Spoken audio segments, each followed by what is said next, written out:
Hajiya Ladidi Fage dole za mu gaya miki gaskiya, ko da a ce ita gaskiyar tana da ɗaci.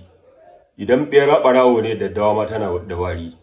Kafin na zo kan wannan maganar, jama'a, jiya na yi bidiyo akan Hajiya Ladidi Fage, halin da take ciki, kuma daga jiya zuwa yau alhamdulillah bidiyo ya tafi viral, har ma mutum biyu sun kira ni a waya, wata hajiya da kuma wani mutum, wani alaji, akan za su taimake ta. Kuma na kira ta a waya, na gaya mata cewa akwai waɗanda za su kira ki da Allah ki ɗaga.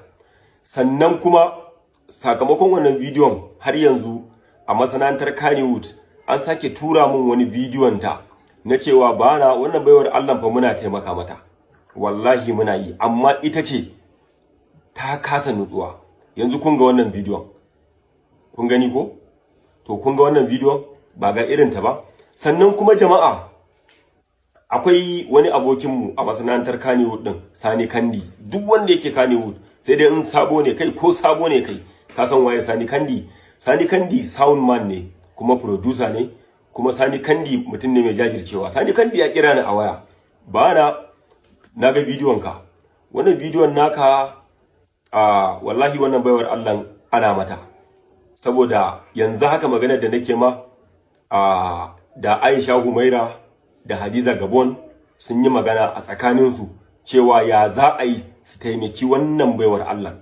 Kuma yanzu haka abinda ban tambaye Sani Kandi ba shine, shin already sun taimake ta din ko kuma za su taimake ta? Saboda Aisha Humaira, Hadiza Gabon, wayannan mutane kowa riga da ya san in dai suka ce za su taimake ta, to taimakon ta za su yi sosai, za ta yi fita da fitarta.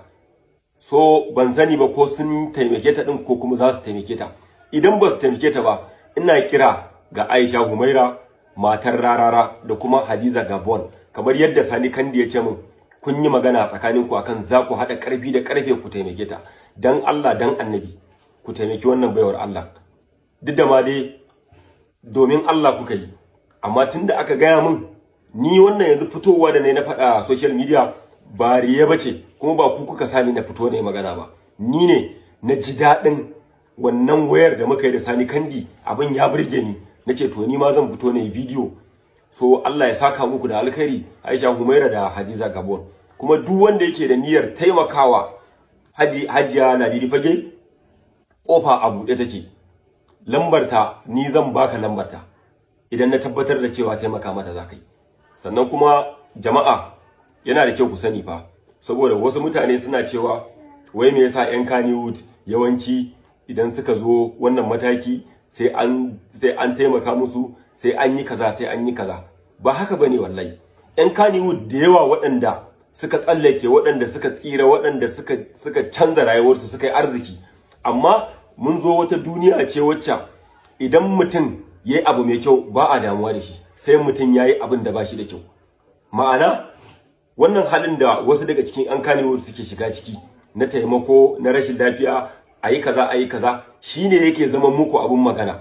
Amma abubuwan alkhairi da kuke cin karo da shi ne 'yan Kannywood, wannan ba ku damuwa da shi. To haka duniyar take. So saboda haka jama'a, wallahi sai mun tsarkake zuciyarmu. Kuma Hajiya Ladidi Fage, wannan bidiyo dan Allah dan Annabi ki a Justin na wasu abubuwan. Mun san cewa lalle babu ma tana jawo wannan, kuma kina da larura, ba lafiya ce da ke ba. Dan Allah ki natsu. Idan kika yi concentrating, kika natsu, wallahi akwai da yawa mutane da suke so su taimaka miki. So da wannan nake sake yi wa Hadiza Gabon godiya da ke da ita Aisha Humaira. Allah ya saka muku da alkhairi.